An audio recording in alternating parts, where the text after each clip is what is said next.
Hello guys, आपका मेरे channel smart study में स्वागत है। आज हम शिक्षा निदेशालय की तरफ से दी जाने वाली कार्यपत्रक नंबर 41 करेंगे, जो कि क्लास 8 की है और विषय है सामाजिक विज्ञान। ये वर्कशीट 31 दिसंबर 2021 की है। तो आइए शुरू करते हैं आज की वर्कशीट। अध्याय 5 उद्योग, औद्योगिक विपदा।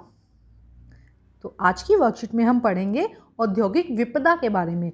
उद्योगों में दुर्घटना विपदा मुख्य रूप से तकनीकी विफलता और संकट उत्पन्न करने वाले पदार्थों के लापरवाही से उपयोग करने के कारण घटित होती है।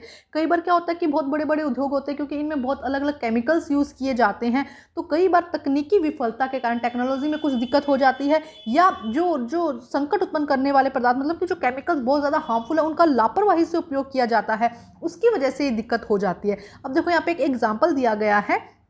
भोपाल में 3 दिसंबर 1984 को लगभग रात को 3 बजे घटित औद्योगिक दुर्घटना अब तक सबसे महत्वपूर्ण या सबसे बड़ी त्रासपूर्ण औद्योगिक घटना है। तो देखो क्या कहा जा रहा है कि भोपाल में आप मतलब आज ये है 3 दिसंबर 1984 की बात है। रात को 3 बजे जब सब लोग सोए हुए थे, उस समय की बात है, वहाँ पे एक औद्योगिक दुर्घटना हुई थी। क्या हुआ था वहाँ पे? देखो, यह एक प्रौद्योगिक दुर्घटना थी जिसमें यूनियन कार्बाइड के कीटनाशक कारखाने से हाइड्रोजन साइनाइड और प्रतिक्रियाशील उत्पादों के साथ साथ अत्यंत विषैली गैस मिथाइल आइसोसाइनेट गैस का रिसाव हुआ। तो देखो हुआ क्या था कि यहाँ पे जो कार्बाइड कीटनाशक कारखाना था, उसमें हाइड्रोजन साइनाइड थी और प्रतिक्रियाशील उत्पाद थे। समझ रहे हो, गैस के नाम है ये। वहाँ पे गैस लीक हो गई थी।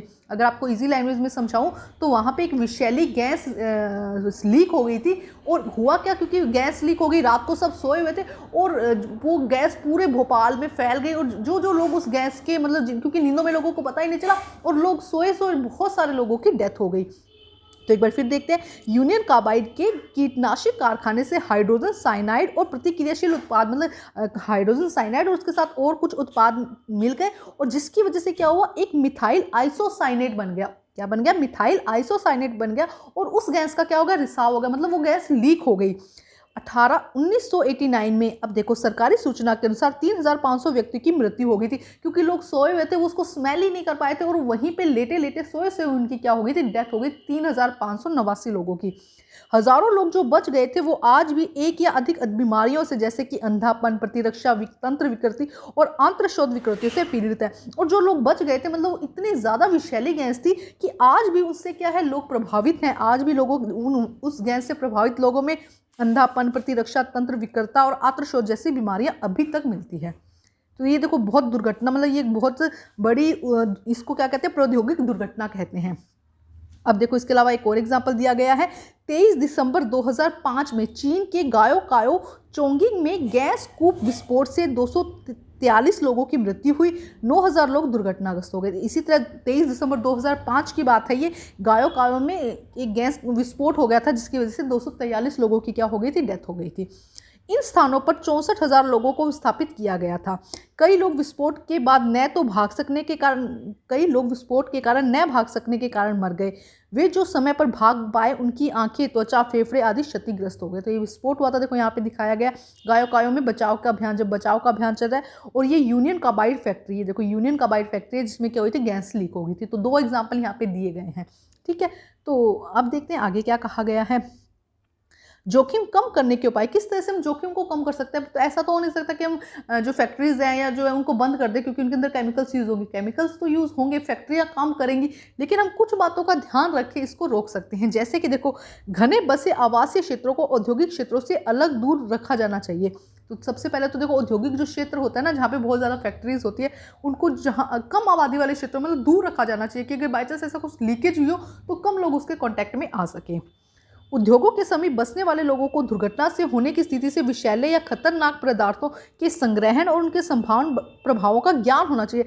अगर ऐसा कुछ हो भी जाता है तो उसके आसपास जो भी लोग रहते हैं उन्हें पता होना चाहिए कि किस तरह बचाव किया जा सकता है अपना। अगर कोई गैस है तो अपना नाक बंद कर लीजिए, मतलब जो भी उपाय इस तरह के उन्हें पता होने चाहिए। वो लोग जो उद्योग स्थापित कर रहे हैं वहाँ पे, वो लोग जाके उनको इन्फॉर्म करना चाहिए कि कल को अगर ऐसी कोई दिक्कत हो जाती है तो आप किस तरह से अपने आप को बचा सकते हैं। आग की चेतावनी, अग्निशमन की व्यवस्था का उत्तम इंतजाम किया जाना चाहिए कि आग की चेतावनी का हॉर्न बज जाना चाहिए, जिससे लोग अपने घरों से भागकर कहीं दूर जा सके, सेफ प्लेस पे जा सके। अग्निशमन मतलब कि जो आग लग जाते तो बुझाने के लिए जो चाहिए होता है उनका इंतजाम होना चाहिए। विषैले पदार्थों के भंडारण की क्षमता को सीमित होना चाहिए, मतलब गवर्नमेंट को ये कह देना चाहिए इतनी क्षमता आप रख सकते हो जो केमिकल हार्मफुल है उसके लिए।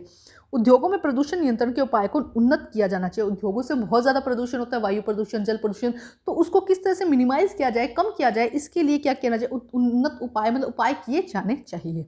तो आसान सी वर्कशीट थी आज की। अब इसके क्वेश्चन है। क्वेश्चन देखो, क्वेश्चन नंबर 1 में क्या कहा गया है, औद्योगिक विपदा का मुख्य कारण क्या है। देखो, लापरवाही जो बरती जाती है यही इसका क्या है, मुख्य कारण है।